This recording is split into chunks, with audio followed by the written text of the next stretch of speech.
দেশের আরো খবর।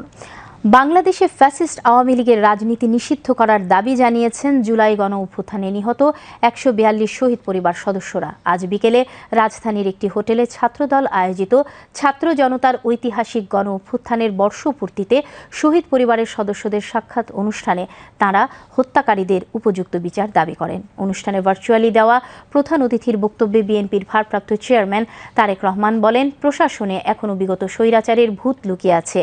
এই ভূত না তাড়ালে দেশে ভয়াবহ পরিস্থিতি তৈরি হবে। ছাত্রদলের সাধারণ সম্পাদক নাসির উদ্দিন নাসিরের সঞ্চালনায় অনুষ্ঠানে বিশেষ অতিথি হিসেবে মির্জা ফখরুল ইসলাম আলমগীর সহ বিএনপির সিনিয়র যুগ্ম মহাসচিব রুহুল কবির রিজভী, বিএনপির ছাত্র বিষয়ক সম্পাদক রকিবুল ইসলাম বকুল এবং ছাত্রদলের সভাপতি রাকিবুল ইসলাম রাকিব বক্তব্য রাখেন। তারেক রহমান বলেন, সবাইকে সাথে নিয়ে দেশ করতে চায় বিএনপি। তিনি বলেন, দেশকে গড়তে হলে জাতিকে ঐক্যবদ্ধ করতে হবে। জুলাই অভ্যুত্থানে জড়িতদের বিচারের কথা প্রত্যেকটা গণতন্ত্রী মানুষের দাবি। বিএনপি ক্ষমতায় এলে দেশের প্রত্যেকটি নিরপরাধ মানুষ হত্যার বিচার করবে বলে জানান বিএনপির ভারপ্রাপ্ত চেয়ারম্যান।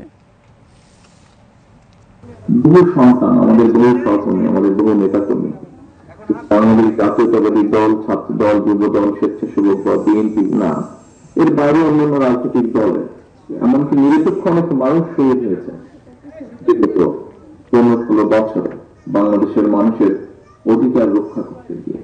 আগামীতে বাংলাদেশের মানুষের সমর্থনে বিএনপি সরকার গঠন করতে সক্ষম হলে অবশ্যই আমাদের অন্যতম সর্বোচ্চ চেষ্টা থাকবে বাংলাদেশের মানুষের অধিকার রক্ষা করতে গিয়ে যে মানুষগুলো প্রাণ দিয়েছেন, যাদেরকে হত্যা করা হয়েছে গণতন্ত্রের কণ্ঠকে রোধ করে দেওয়ার জন্য, সেই হত্যার বিচারগুলো যাতে সুষ্ঠুভাবে হয় তার সর্বোচ্চ উদ্যোগ বিএনপি থাকবে।